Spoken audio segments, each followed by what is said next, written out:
E aí, galera, beleza? Mais um vídeo aqui no canal, dessa vez para a gente falar sobre o case da Petrobras, tá? Como uma oportunidade de investimento no momento. Antes de mais nada, para quem está curtindo os vídeos aí, eu peço só para dar aquele like, se inscrever no canal e compartilhar o vídeo aí também. A ideia é que a gente está trazendo esse conteúdo mais direto ao ponto para o investidor pessoa física, sem enrolação, sem enganação, tá? Direto, informação de valor direto aqui para o investidor, tá? Bom, eu trouxe aqui o caso da Petrobras, tá? Eu acredito que está extremamente barata no momento e trouxe 7 pontos para explicar essa tese de investimento. É, Antes de mais nada, eu queria dizer que normalmente eu não gosto de cases de commodities, tá? Eu acho que até os value investors, assim, eles tendem a não gostar muito de cases de commodity pelo fator de risco externo que o preço da commodity traz para o negócio. Por mais que seja bem gerido o negócio, pode ter os melhores gestores, pode ter a estrutura de capital extremamente ajustada. Um ciclo de baixa do preço de commodity pode afetar muito a empresa e deixar ela sofrendo por alguns anos ali, tá? Então eu acho que para entrar em cases de commodity, como uma Petrobras, por exemplo, uma Vale ou alguma outra empresa do tipo, a gente tem que estar entrando em momento que realmente a empresa está sendo penalizada por algum outro motivo e o mercado está penalizando ela por algo que não seja gestão ou que não seja preço de commodity. Nesse caso aqui é o risco político, né, que penalizou muito a Petrobras. Então, ela tem que estar extremamente barata em relação ao passado dela e principalmente em relação aos pares. Aí sim a gente pode talvez encontrar algumas oportunidades para entrar em empresas de commodities, né? Que é o caso agora de Petrobras. E a gente entra nesses casos que estão muito descontados e espera um pouco, né, o mercado reprecificar em relação aos pares, né, aos competidores internacionais, e aí dá para sair da tese, né? Então eu trouxe aqui 7 pontos para falar sobre a tese de Petrobras. O primeiro, acho que é os múltiplos, né? Os múltiplos estão baixíssimos. Tá? Os múltiplos da Petrobras aí, que são muito usados para a indústria de petróleo, né? Óleo e gás, que é EBITDA, né? O principal. Tá muito barato em relação não só ao histórico da Petrobras, quanto principalmente está muito barato em relação aos pares internacionais, né? As outras petroleiras grandes do mundo, tá? O preço-lucro também, né? A Petrobras teve bons resultados aí nos últimos trimestres e fez com que o preço-lucro ficasse baixíssimo, né? O lucro estaria retornando aí em menos de 2 anos, como eu vou mostrar aqui nos próximos slides. Então, múltiplos, acredito que é o principal motivo aí para estar entrando, né? É valuation no geral, né? O valuation da Petrobras está muito descontado em relação aos pares internacionais. O segundo ponto seria o momento de maior proteção ao acionista em relação ao risco político e intervenção do governo, né? É, Algumas leis foram criadas, né, para proteger os acionistas de empresas estatais aí nos últimos anos, né? Como a lei das estatais, por exemplo, né? Que ela diz lá um dos pontos, por exemplo, que a lei das estatais diz, né, que não podem participar do conselho ou diretoria de empresas estatais titulares de um mandato legislativo, por exemplo, né? Ou também quem participou de partido político nos últimos 36 meses. Então, essas leis que foram criadas aí nos últimos anos tendem a proteger um pouco o investidor pessoa física que está numa estatal, coisa que não tinha lá atrás, né, no momento do governo Dilma, por exemplo. Tá? Ponto 3, risco de corrupção política ou intervenção do governo contra os interesses dos acionistas é menor. Esse risco ele sempre existe, ele continua existindo, obviamente, né? Então, estatal sempre vai ter esse risco, né, de intervenção do governo contra os interesses econômicos da empresa ou alguma movimentação política lá dentro, ou corrupção, né? Mas eu acredito que, assim, é uma análise também de probabilidade, eu acredito que o pior já passou. Seria muito difícil ter algum escândalo, né, da época do governo Dilma, algo parecido, né? No governo PT. O pior já passou, espero que não aconteça de novo, mas a probabilidade de acontecer algo desse nível, ela está muito improvável, está muito mais baixa pela exposição que o caso, né, Lava Jato, diversas investigações, né, geraram. A exposição foi muito alta, teve gente indo presa, etc., muita gente investigada, então eu acredito que o risco e a probabilidade está muito menor hoje em dia. Mas, mesmo o risco estando menor, o mercado, de certa forma, está precificando esses riscos ainda na Petrobras. Por isso que a empresa está muito descontada. O mercado está considerando o mesmo risco político lá de trás, mas o risco político hoje é menor, né? Mesmo com o atual governo sendo do mesmo partido que gerou os problemas lá atrás, né? E sendo de esquerda. Tá. Ponto 4 seria os campos de exploração mais lucrativos, né? O CAPEX foi muito pesado para explorar o pré-sal nos últimos anos e os campos já estão dando retorno. Ponto 5, desinvestimento de negócios ruins e fora do escopo principal, tá? Principalmente algumas vendas de refinarias e alguns outros negócios de distribuição que a Petrobras acabou vendendo nos últimos anos. Isso é excelente para uma empresa, né, que ela tem um core business, né, um foco ali, um negócio que dá resultado. É importante que ela não que ela foque só, né, os recursos dela, os executivos dela e o capital no que ela sabe fazer. No que ela não sabe fazer tão bem, é melhor realmente não investir ou desinvestir, né, e vender esses ativos. Então, nos últimos anos do governo Bolsonaro, teve uma política de desinvestimento da Petrobras.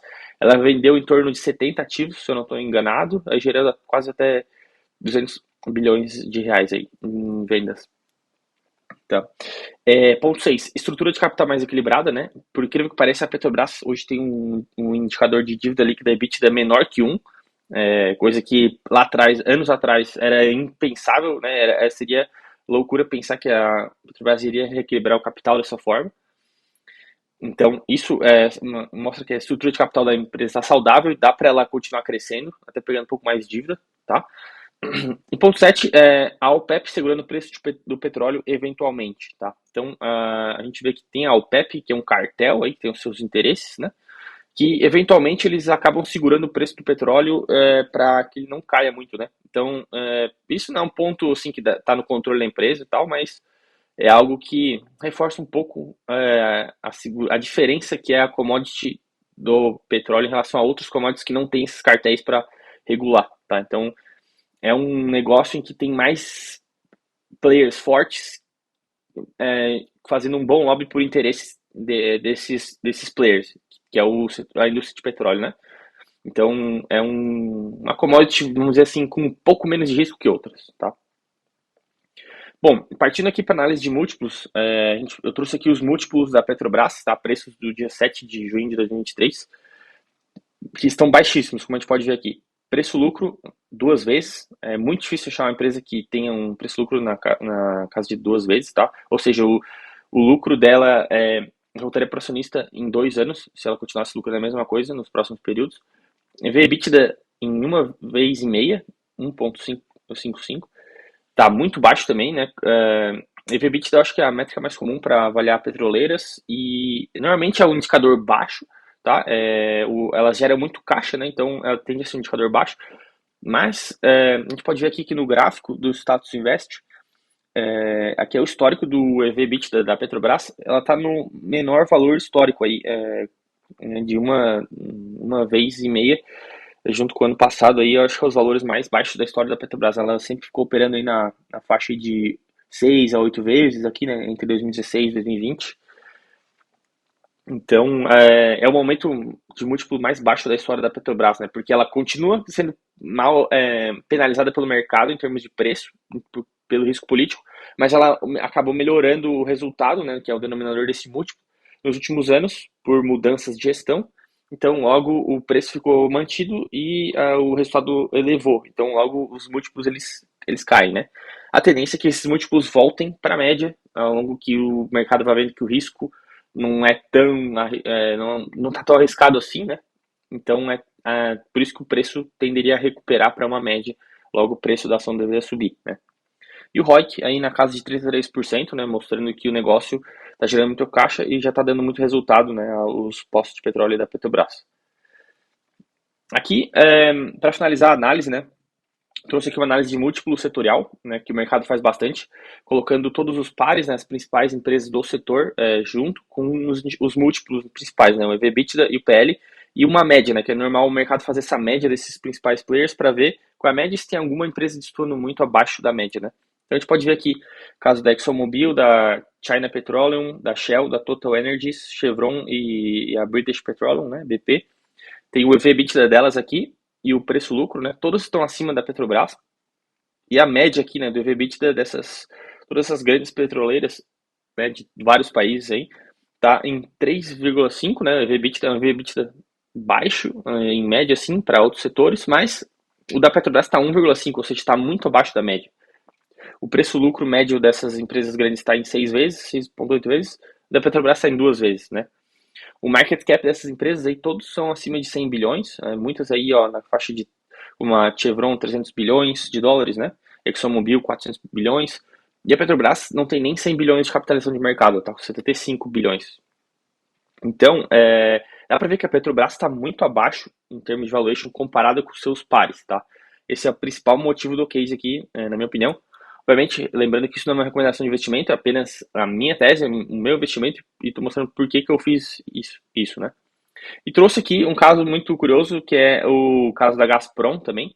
Os números da Gazprom, né, uma empresa de óleo e gás russa, que está num momento cheio de sanções, né?